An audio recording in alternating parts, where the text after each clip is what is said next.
Your problem is not that you lack focus. Your problem is that your focus has been fragmented. You still have attention. You still have intelligence. You still have capacity. What you no longer have is continuity. Your brain does not stay in one place long enough to build momentum. It jumps, switches, interrupts itself, and then wonders why nothing feels deep, satisfying, or complete. This is not a personality trait. It is a systems failure. The modern brain is operating in a constant state of context switching. Each notification, each tab change, each glance at a screen pulls cognitive resources away from the task at hand. The brain was never designed to handle this frequency of interruption. It evolved for sustained engagement, not perpetual reorientation. Every time your attention shifts, your prefrontal cortex, the region responsible for executive control, has to reinitialize. That reinitialization is not free. It costs glucose. It costs time. It creates neural residue. The task you return to is never resumed at full capacity. It is restarted in a degraded state. Over time, this creates fragmentation. Your attention is no longer a continuous beam. It is a strobe light. Dopamine plays a central role here, but not in the way most people think. Dopamine does not create focus. Dopamine assigns importance. When novelty is constant, importance collapses. Everything competes. Nothing dominates. Your brain loses the ability to rank signals hierarchically. The result is not distraction. The result is indecision at the neural level. Your brain hesitates because it cannot determine what matters most. It checks. It scans. It waits for a stronger signal. But the environment never provides one, only more noise. This is why even simple tasks now feel mentally heavy. Not because they are difficult, but because they require sustained prioritization. And sustained prioritization is impossible in a fragmented system. Multitasking is not a skill. It is a degradation strategy. Each switch fractures working memory. Each interruption leaves behind residue that accumulates.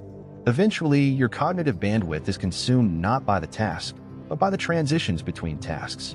You are spending more energy moving between states than operating within one.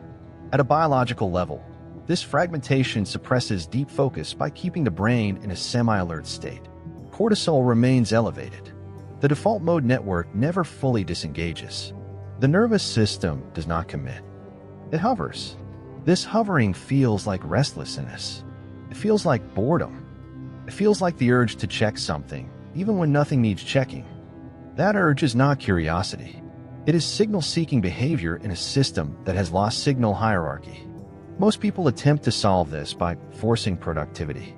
Stimulation layered on top of stimulation. None of this addresses the root cause. You cannot add structure on top of fragmentation and expect coherence. Focus is not created by effort. Focus is allowed by signal isolation. The brain must experience uninterrupted time to rebuild attentional integrity. Without that, no tool works.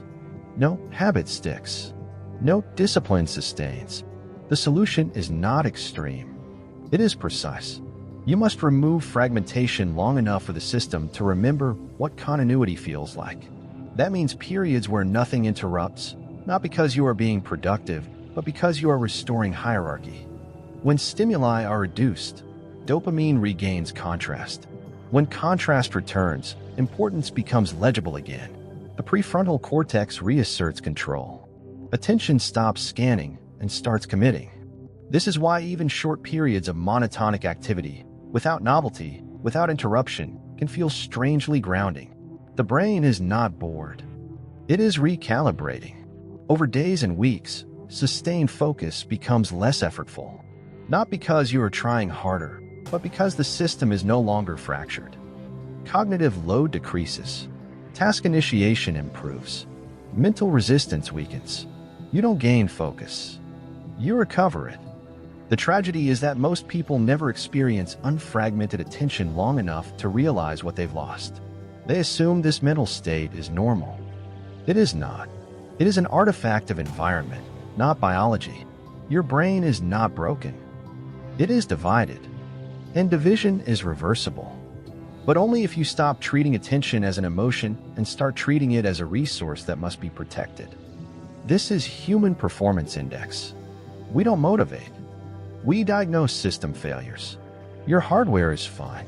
Your software is fragmented. Restore continuity. Then execute.